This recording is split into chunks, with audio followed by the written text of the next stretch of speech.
exclusão do Simples Nacional, principais motivos que levam a empresa a serem excluídas do Simples Nacional e os remédios que a gente pode aplicar para salvar essa empresa aí. Então, vou dizer para você, meu amigo, tem algumas empresas aqui que estão fazendo hora extra no Simples Nacional, tanto que elas já foram salvas e ela utilizou ferramentas ali legais para poder parcelar as dívidas, enfim. Tem algumas empresas que eu vou te falar, o contador ou o advogado que estão atuando no salvamento aí são verdadeiros heróis. Se você já foi um herói de uma empresa do Simples Nacional, coloca aqui para mim, manda uma mensagem para a gente. Quero saber se você já salvou alguma empresa do Simples Nacional para manter ela dentro do Simples.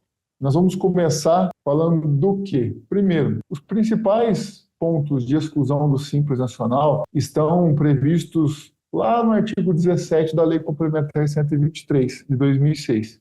Vocês vão encontrar todas as hipóteses de impedimento ali e tem algumas outras que são impeditivos de manter uma MEIPP no Simples Nacional. Por exemplo, uma pessoa jurídica não pode ser sócia de uma empresa do Simples.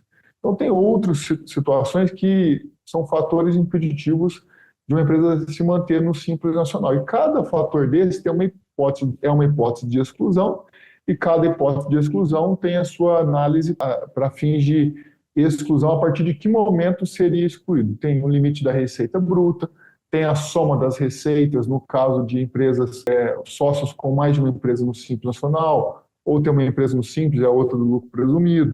Enfim, o impedimento ao Simples Nacional, no artigo 17, tem um inciso muito, mas muito importante, que é o inciso de débitos, né? Não poderão recolher os impostos e contribuições na forma do Simples Nacional a microempresa ou empresa de pequeno porte que possua débito com o INSS ou com as fazendas públicas federal, estadual ou municipal, cuja exigibilidade não esteja suspensa.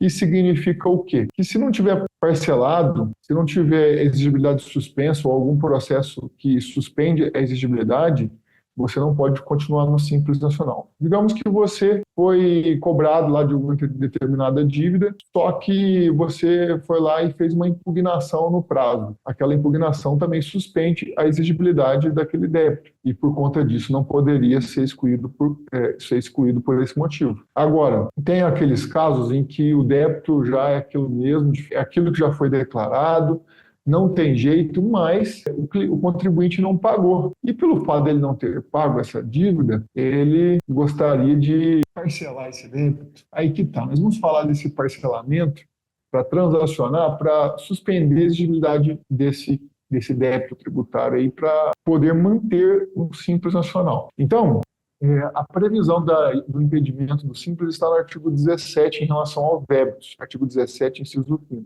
Você vai observar também que no artigo 30 tem uma previsão do momento da exclusão, né? Que eu tenho que fazer a comunicação pela exclusão. Obviamente que nem todas as hipóteses geram essa comunicação obrigatória por parte do contribuinte. Como, por exemplo, quando você vai lá e tem um fator de impedimento, como no caso de soma das receitas de duas empresas do Simples Nacional, o contribuinte, a empresa, ela tem que comunicar lá para a Receita Federal que ela foi excluída, ela que tem que fazer essa comunicação. É diferente no caso dos débitos, porque os débitos não se faz essa comunicação, a própria Receita Federal é que ela vai fazer um termo de exclusão, a verdade é essa. Então depende da situação impeditiva em que a empresa se encontra e, dependendo dessa situação impeditiva, ela vai estar ou não obrigada a comunicar essa exclusão no portal do Simples Nacional. Beleza? Então, previsão legal. A previsão legal da Receita Federal, que ela usa também para poder fazer esses procedimentos de exclusão, é o artigo 31 da Lei Complementar 123/2006. E, no caso aí, a exclusão de microempresas ou empresas de pequeno porte do Simples Nacional produzirá efeitos. Aí o inciso 4º ele diz, na hipótese do inciso 5º do caput, do artigo 17 dessa lei complementar, a partir do ano calendário subsequente ao da ciência da comunicação da exclusão. Então, aí, veja, se você tiver débito, a partir do ano calendário subsequente ao dessa ciência da comunicação de exclusão. Por isso que, no momento, nessa reta final de cada ano, a Receita Federal costuma fazer os termos de exclusão para que, a partir do ano calendário seguinte, essa empresa seja tributada em outro regime, já que ela fica excluída do Simples Nacional, a não ser que ela consiga resolver isso a tempo, tá? Aí o parágrafo 1º diz o seguinte: a exclusão deverá ser comunicada à Receita Federal, na hipótese do inciso 2 do caput desse artigo, até o último dia útil do mês subsequente àquele ocorrido a situação de vedação. E no parágrafo 2º, na hipótese do inciso 5º e 16º do caput do artigo 17, será permitida a permanência da pessoa jurídica como optante pelo Simples Nacional mediante a comprovação da regularização do débito ou do cadastro fiscal no prazo de 30 dias contados a partir da ciência da comunicação de exclusão, que é o termo de exclusão. Nós chamamos esse termo de exclusão de TE ou TE, como for da sua preferência, aí, né? Depende da sua região. E aí teremos, então, esse termo de exclusão. Observe que o prazo é 30 dias contado desse termo para você regularizar. Se você regularizar dentro desse período, você vai manter dentro do Simples Nacional automaticamente. Se não, nós vamos as consequências em relação a isso nos próximos slides aqui. Bom, o que acontece? Quando você recebe um termo de exclusão, especialmente por esses débitos, nós temos ali uma questão de data, né, para fins de ciência, porque essa contagem do prazo ela se dá a partir da data da ciência do termo de exclusão. Então, o que é importante você entender? É importante você entender as regras se você consultar o termo de exclusão lá dentro do sistema da Receita Federal. Então, se consultado e se não consultado, ele vai ter uma consequência. E muitas vezes você fala assim, eu não vou consultar porque eu já até sei o que é, né? Porque você sabe o que a empresa está devendo. Então, assim, vou te falar que existem algumas diferenças aqui, mas, no final das contas, isso não vai evitar a exclusão, tá, gente? Isso não evita a exclusão. O fato de você não consultar lá não vai evitar a exclusão. Não é bem assim que funciona, tá? Vamos entender aqui como é que é essa situação aí. Veja, se consultado, lá dentro do sistema da Receita Federal, o termo de exclusão, se a pessoa jurídica efetuar a consulta ao teor do termo de exclusão dentro de 45 dias contados da data da disponibilização desse termo no DTE Simples Nacional, no dia em que em que data se dará a ciência? No dia em que a pessoa jurídica efetuar a consulta. Então, esse é o dia que será considerado dado ciência. Caso a consulta ao teor do termo de exclusão seja efetuada dentro de 45 dias contados da data da disponibilização desse termo do DTE, porém em não dia útil, a ciência se dará no primeiro dia útil seguinte ao da consulta. Então, digamos que ele abriu no domingo, vai começar a contar a partir da segunda. Então, essa é a regra para você fazer a contagem do prazo dado aí para você regularizar as pendências. Se não for consultado, digamos que a empresa está meio abandonada e não consulta nada dos débitos, nem no sistema da Receita Federal, meio que abandonou praticamente, né? O que acontece se não for consultado? Ou, de repente, a pessoa não consulta mesmo por, vamos dizer assim, achando que se não consultar, não vai contar o prazo. Lamento informar, mas vamos entender como que a Receita Federal considera isso. Se a pessoa jurídica não efetuar a consulta ao teor do termo de exclusão dentro do prazo de 45 dias contados a data da disponibilização desse termo no DTE, Simples Nacional, aí como é que vai ser considerado? Automaticamente no 15º dia contado da data da disponibilização do termo de exclusão no DTE do Simples Nacional. Ciência presumida no decurso do prazo, ou seja, ao final dos 45 dias, vai ser dado a ciência à pessoa jurídica, né, para ser excluída do Simples Nacional, e dentro desse prazo ela teria que regularizar as pendências. Então, isso aqui é importante você entender, sabe? Porque faz todo sentido a gente poder organizar isso e pensar também ou não nesse momento da abertura. Se de repente você já sabe do que se trata, né, você precisa de mais fôlego para resolver as questões, por exemplo, parcelamento ou algo do tipo, então você já sabe que aquilo ali tende a ser uma notificação, um termo de exclusão. Então, você já pode ir providenciando a regularização dessa empresa. Olha, né, temos que regularizar esses débitos, essas pendências aqui, certo? Então, esse é um ponto assim que a gente A gente tem que ficar ligado. Por isso que é muito importante estar alinhado com a equipe em relação à abertura desses documentos, né? Porque abrir o documento, tendo o termo lá, intimação, termo de exclusão, aí, meu amigo, você já vai aplicar essa regra aqui, certo? Da contagem do prazo, ok? Bom, sabendo disso, você já está preparado um pouco mais para enfrentar esses problemas. Aí, como é que você vai consultar os débitos? Vai ter lá o relatório de pendências referente ao termo de exclusão do Simples, e aí vai constar lá os saldos devedores de cada competência. Vai aparecer lá o saldo devedor tal, devedor tal. E você, a partir disso, vai passar isso para o seu cliente. Olha, você precisa regularizar isso daqui. Como é que você quer regularizar? Aí, dependendo da situação, o cliente vai falar assim para você, não tem dinheiro. Aí, não tem dinheiro, o que eu faço? Meu amigo, é o seguinte, se não tiver parcelado esses débitos, dentro do prazo aqui, né, a gente vai ter problema e você vai ser excluído, você vai ter que pagar pelo lucro presumido. Aí, o ano que vem, ou pelo lucro presumido, ou pelo lucro real, o ano que vem, o que vai acontecer? A alíquota vai passar de tanto para tanto. O que você prefere? Você prefere acertar isso, pagar isso, ou parcelar, ou você prefere pagar no lucro presumido, nessa alíquota maior aqui, ou no lucro real, uma alíquota maior também? E aí, você fez as contas, você tem uma ideia do que ele paga de alíquota, e ele vai decidir se vai ou não vai ser excluído. Bom, o problema é justamente nesse momento, né? E a gente tem ali o termo de exclusão do Simples Nacional. E aí o que fazer quando recebe esses termos de exclusão, o relatório com as pendências, sabe? E nesse momento da reta final de 2024, né, a gente tem vários termos, inclusive, se você observar lá no site da Receita Federal, né, vou até interromper o compartilhamento aqui para compartilhar com vocês, vamos dizer assim, uma notícia da própria Receita Federal que fala disso. Bom, essa é a notícia. Se você digitar lá no Google, se você digitar exclusão Simples Nacional 2024, aí tem essa notícia aqui da Receita. A Receita Federal emite termo de exclusão para devedores do Simples Nacional, incluindo o MEI. Os MEIs e MEs e as empresas de pequeno porte devem ficar atentos para não serem excluídos de ofício do Simples Nacional por motivo de inadimplência. Você vai observar aqui que ele vai falar do prazo, certo? Para evitar a exclusão, a partir de 1º de janeiro de 2025, o contribuinte deve regularizar a totalidade dos seus débitos por meio de pagamento à vista no prazo de 30 dias a contar da ciência do termo de exclusão.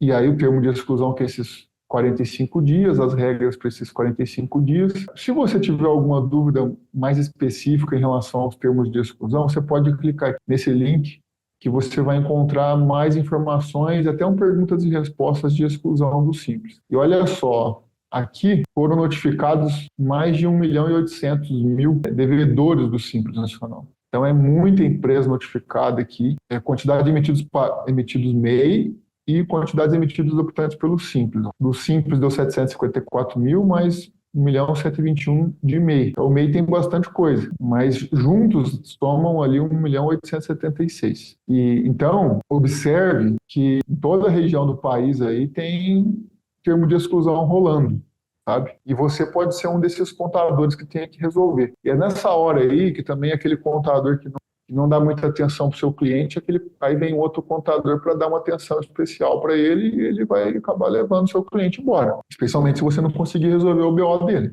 que é permanecer no Simples Nacional. Pô, Gabriel, mas aí como é que você quer que eu resolva? Quer que eu pague a dívida para ele?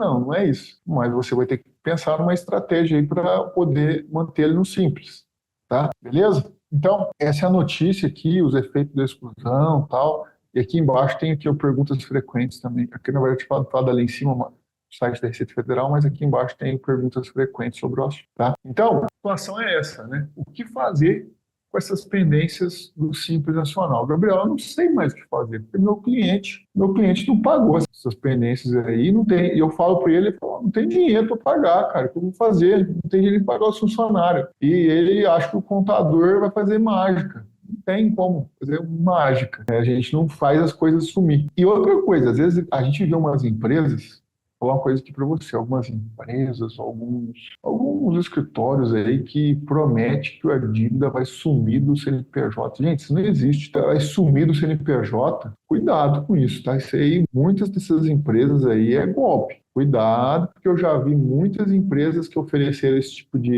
de facilidade aí e não acredite nisso nesse momento do ano.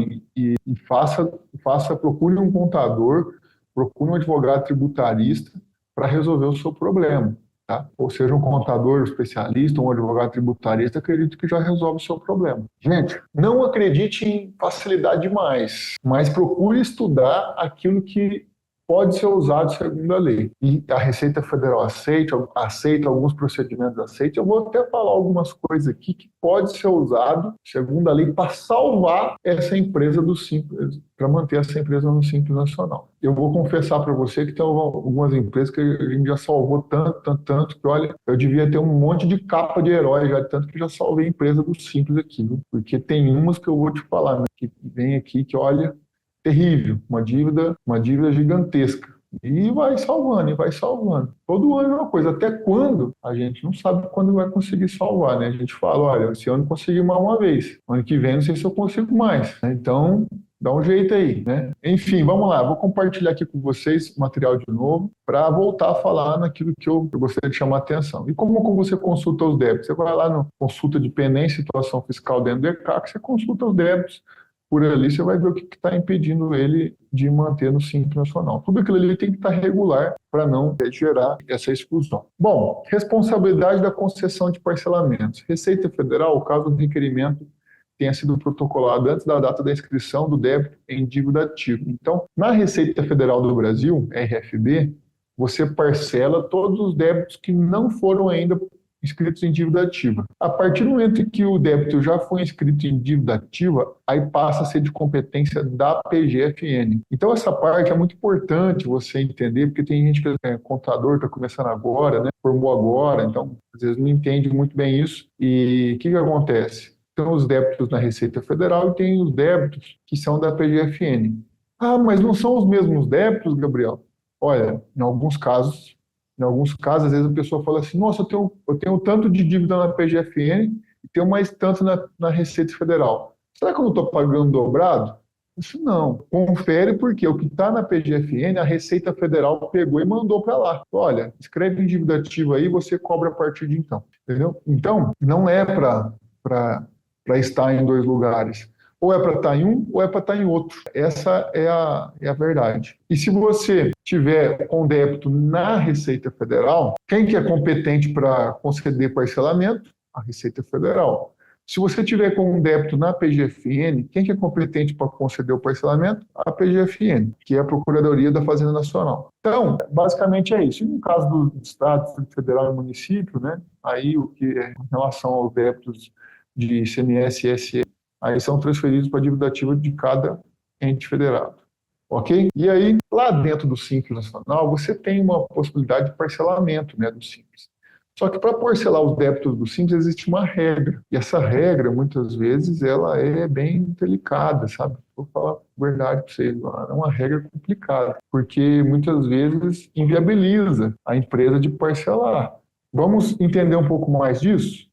Vamos lá. O que acontece? Quando você tem lá parcelamento do Simples Nacional, digamos que você fez um parcelamento do Simples Nacional. Aí o que acontece? Você tem lá um número máximo de parcela de 60 meses, certo? E o valor mínimo de cada parcela é R$300. Então, Gabriel, mas eu estou com um débito de R$1.800. Eu posso parcelar em 60 meses? Não. Por quê? Porque você tem que respeitar o parcela mínima de 300. Não dá para parcelar mais do que a parcela mínima de R$300. Não dá para ter uma parcela mínima menor do que 300. Então, você tem que negociar com a Receita Federal nessas condições se você quiser manter no Simples Nacional. Bom, o número mínimo de parcelas é 2, né? Então, tem como parcelar um negócio que vai dar uma parcela só. Uma dívida de 300 ou 200, não tem como você parcelar. Tem que parcelar pelo menos em 2 vezes, tá? Ok. Aí, existem algumas orientações aqui, né, de importância. Primeiro, ele vai trazer o valor consolidado, o número de parcelas que você consegue fazer, o valor da primeira parcela, o valor das demais parcelas. Então, você consegue fazer simulação ali dentro do sisteminha do Simples Nacional. Os débitos acima são os existentes nesse momento no sistema de cobrança da Receita Federal. Em caso de divergência, procurar a unidade da Receita Federal de sua jurisdição. Ok. Havendo composição da dívida negociada a pelo menos um débito com histórico de inclusão anterior em parcelamento do Simples Nacional, ordinário ou especial, indistintamente, o valor da primeira parcela é diferenciado, conforme observações abaixo, apontadas no período de apuração do débito da relação assim. 1. Débito com histórico de inclusão em apenas um parcelamento do Simples Nacional, condicionada a primeira parcela a 10% do valor da dívida consolidada. Ou seja, tem que dar uma entrada de 10%. Se tiver uma dívida de R$100 mil, tem que dar uma entrada de R$10 mil. Então é isso. Agora, débito com histórico de inclusão em mais de um parcelamento anterior do Simples Nacional. Então, se já foi parcelado, já tem um histórico de parcelamento, aí você vai ter que fazer o seguinte, você vai ter que pegar e dar a entrada de 20%. Aí, por exemplo, numa dívida de 100 mil, você tem que dar a entrada de 20%. Digamos que no ano passado você já fez um parcelamento, e aí você já, esse ano você já fez um parcelamento lá em janeiro. Aí esse ano, quando você vai fazer de novo o parcelamento, você vai ter que fazer o seguinte, você vai ter que pegar e dar 20% de entrada. Pô, Gabriel, o cliente não tem esse valor da entrada para dar, não tem R$20 mil assim, cara, não vai salvar a empresa. A dívida é de 300 mil, 60 mil de entrada. Não tem esse dinheiro, Gabriel, esquece que não tem. Tá, não tem 60 mil porque não tem dinheiro nem para pagar os funcionários, é sempre a mesma o argumento, né? Não vou dizer desculpa porque às vezes realmente não dá para pagar ninguém mesmo. A situação em alguns casos é difícil. Eu até entendo, compreendo e lamento a situação que às vezes alguns empresários passam, mas a gente não tem muito o que fazer, é a lei. Mas o que a gente pode fazer para ajudar?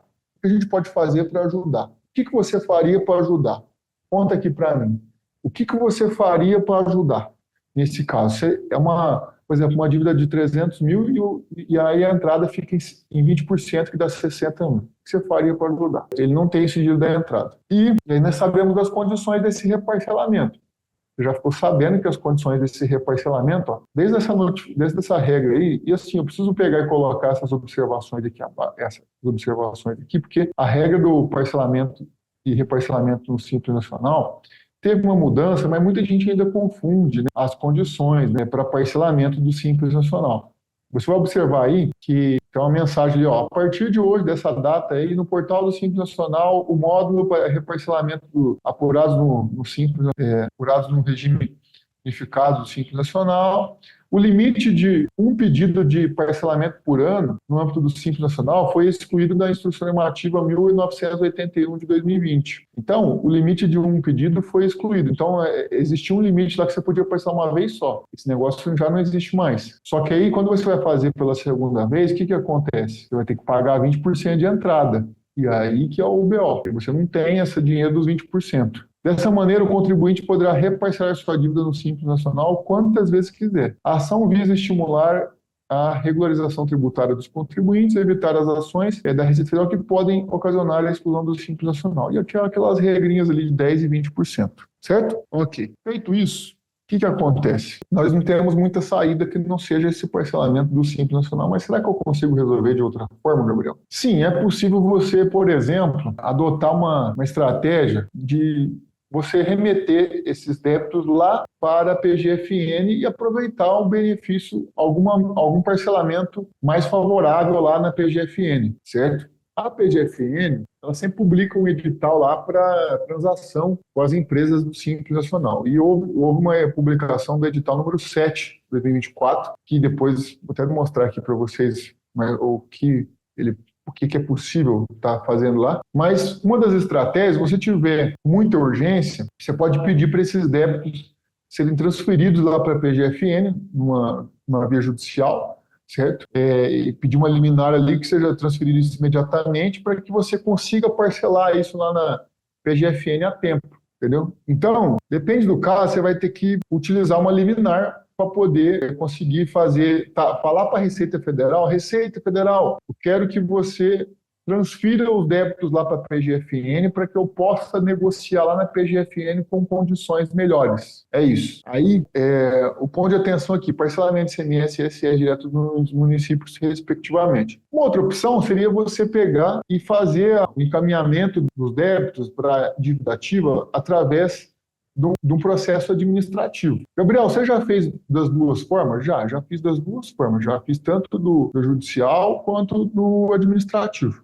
Deu certo nos dois? Deu certo nos dois. Em alguns casos, às vezes, a via administrativa não faz tão rápido, sabe? E aí você tem que acelerar o processo. Aí vai depender da localidade onde você está, entendeu? E essa parte toda, se vai processar isso rápido, se não vai. Se você consegue falar lá com o pessoal da Receita Federal, se você agenda lá um atendimento, quem sabe acelerar o processo, sabe? Então, basicamente é isso. E aí, nesse momento, você acaba salvando essa empresa quando você remete lá para a PGFN e consegue negociar. Antes de passar aqui, o que acontece? Eu vou até abrir com vocês. Eu não vou ler a íntegra do edital, não, porque é muita coisa do edital aqui. Eu vou só pegar e falar um pouco do edital. Esse é esse aqui. Para lá que saiu aqui, gente. Outra tela que eu tenho que compartilhar. Só um instante. Ou seja, gente, nós temos que... Uma alternativa seria de mandar lá para a PGFN, como a gente estava dizendo ali. E aí você poderia perfeitamente negociar lá com a PGFN. Eu estou tentando abrir aqui que eu preciso, não abre. Né? Deixa eu abrir aqui, PGFN, edital 7. O edital número 7, que houve uma espécie de uma prorrogação dessas negociações. Deixa eu ver aqui. Estava aqui aberto. Ih, meu Deus do céu, é isso que dá, mexer nas coisas. Aqui, ó. Deixa eu compartilhar aqui agora com vocês. No portal da PGFN, tá aí o portal da PGFN, tá? Então você vai vir aqui, ó, prazo para adesão à transação, PGFN lança editais para regularizar a pendência da dívida ativa. Então você vai clicar aqui, aí você vai ver que tem, ó, edital 6 e o edital 7. O edital 7 é para ME e PP. Você clicar aqui no edital 7, certo? Você vai entrar aqui, você vai ver o que tem consta do edital 7. Mas aqui para baixo vai ter as condições, né, as modalidades de transação no artigo 6º, certo? Aí você vai ver que tem as regras ali e aí, por exemplo, créditos até 20 salários mínimos inscritos em dívida ativa até 1º de agosto de 2024. Podem ser negociados nos termos desse edital mediante pagamento da entrada equivalente a 6% do valor consolidado da dívida pagos em até 12 prestações mensais sucessivas, o restante 133. Então, veja, existe essa modalidade de transação que você perceber, ela é um pouco mais longa, pode ser um pouco mais longa do que o que está lá na Receita Federal. Pode, de repente, até reduzir o valor da parcela, dependendo do caso. Pode ter descontos? Sim, é possível ter alguns descontos aqui, né, em relação à negociação, e aí você vai ter que observar o edital aqui, porque acabou de sair há pouco tempo.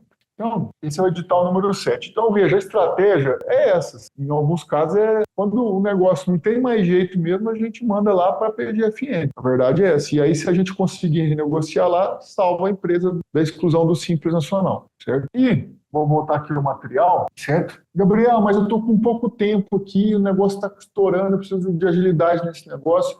Em alguns casos também, dependendo da modalidade do parcelamento na PGFN, tem alguns argumentos jurídicos ali para poder buscar essa transação com base numa autorização judicial ou forçar através de uma autorização judicial, que é uma outra história aí também, que você vai ter que ter um advogado para poder trabalhar e fazer essa negociação. Aí tem diversas situações que podem ocorrer e analisar. Cada caso é um caso, né? Cada caso é um caso. Tem uns casos aí que falam, meu Deus, cara, como é que consegue chegar nessa dívida aqui? Chega numa dívida milionária lá e fica renegociando. Bom, como formalizar outro regime? Se de repente não conseguir salvar a empresa, o que vai acontecer? Vai ser excluído do Simples Nacional e beleza, já largou os bets já do Simples e está tudo bem. Então vai ser excluído do Simples. E aí, no ano de 2025, então, como é que eu faço? Os primeiros recolhimentos dos tributos e a opção por outro regime, que vai ser lucro presumido real, vai ser mediante recolhimento do imposto de renda. E aí, se você recolhe imposto de renda pelo lucro presumido, você é optante pelo lucro presumido. Se você recolhe imposto de renda pelo lucro real, é optante pelo lucro real. Só que o lucro presumido, o recolhimento é trimestral, né? Então, lá em março, você encerra o trimestre e recolhe até abril. Então, geralmente, o pessoal opta pelo lucro presumido, saindo do Simples Nacional. A maioria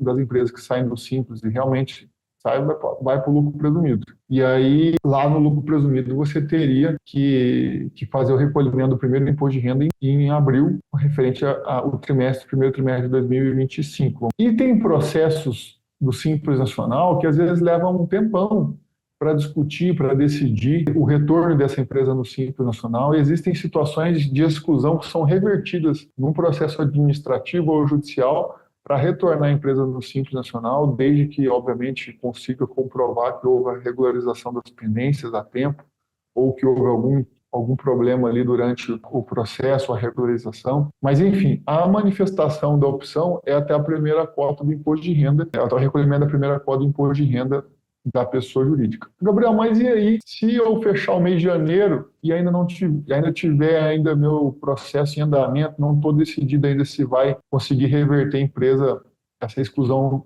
no processo administrativo. Aí você vai fechar janeiro e vai ter que recolher, por exemplo, o PIS e COFINS com o faturamento de janeiro. Pois é, tem que recolher o PIS e COFINS com o faturamento de janeiro, pelo lucro presumido, recolher o ISS, se for ISS, ICMS também, de acordo com o estado ou município, e além disso, contribuições previdenciárias sobre a folha de pagamento e o imposto de renda e CSLL, tudo separado. Nossa, Gabriel, muita coisa, né? Mas o PIS e COFINS, por exemplo, que você teria que recolher em janeiro ali, teria que ser recolhido até fevereiro. Só que como você está nesse impasse ainda de algum processo que se vai retornar ou não vai retornar, nacional, se tiver um processo em andamento, aí, meu caro, algumas situações assim você tem que decidir, né? O contribuinte. Às vezes você vai ter que falar, olha, o que você quer fazer? Se a gente não pagar agora nada, você vai ter que fazer o seguinte, você vai ter que pegar depois, se não der certo esse processo, vai ter que voltar a recolher com juros e multa. E aí? É uma decisão do empresário. E aí, basicamente, a via de regra, ele teria que decidir em que momento que vai ser,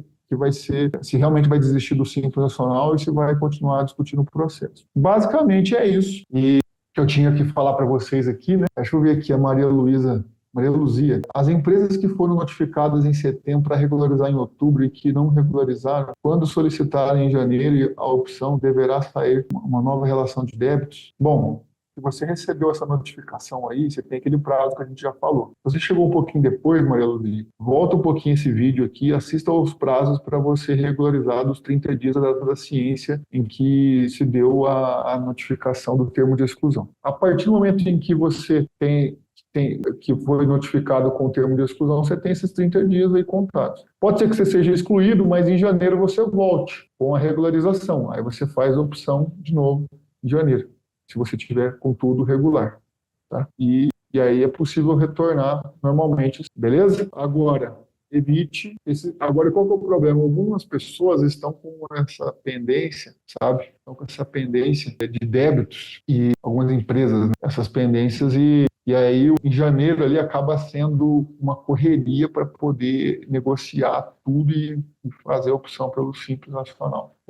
Geralmente, o mês de janeiro é um Deus nos acuda, para poder manter a empresa no Simples Nacional. E aí, cabe cada um dos empresários aí se munirem de uma assessoria para poder resolver essas pendências. Tá? Bom, aqui eu disse todas as estratégias necessárias, né, para vocês. Eu vou fazer aqui um merchan rapidinho, que é o merchan da Contabilista Play. Nós estamos em Black Friday, Black November, na verdade, né? Durante o mês de novembro, nós estamos com condições especiais nos cursos da Contabilista Play. Então, os cursos de contabilidade segmentada com descontão na Black. Nosso site todo, acesse nosso site contabilistaplay.com.br, você já vai ver lá até um visual diferente e você tem ali a possibilidade de utilizar um cupom da Black durante o período da Black exclusivo, para poder se atualizar em determinados assuntos aí que você precisa. Tá legal? Bom, pessoal, muito obrigado pela atenção de vocês até o momento. Tá? Fico aqui meu registro das minhas saudações, desejo que vocês tenham um final de semana excelente e aproveitem a Black da Contabilista Play, que esse aqui foi feito para vocês aproveitar. Já que em dezembro é o último mês do ano e logo na sequência a gente deve promover um ajuste nos cursos, porque os cursos estão muito baratos, né? Comparado com os concorrentes nossos aí, o de contabilidade médica aí, mais barato aí no mercado, depois do nosso, que é R$ 1.500. Então você pensa, e o nosso é completíssimo. Então, aproveita que nós vamos fazer reajuste para 2025. E justamente, né, tem que fazer um reajuste justo, porque o nosso curso entrega muito. Beleza? Um abraço para vocês aí, até a próxima e fui!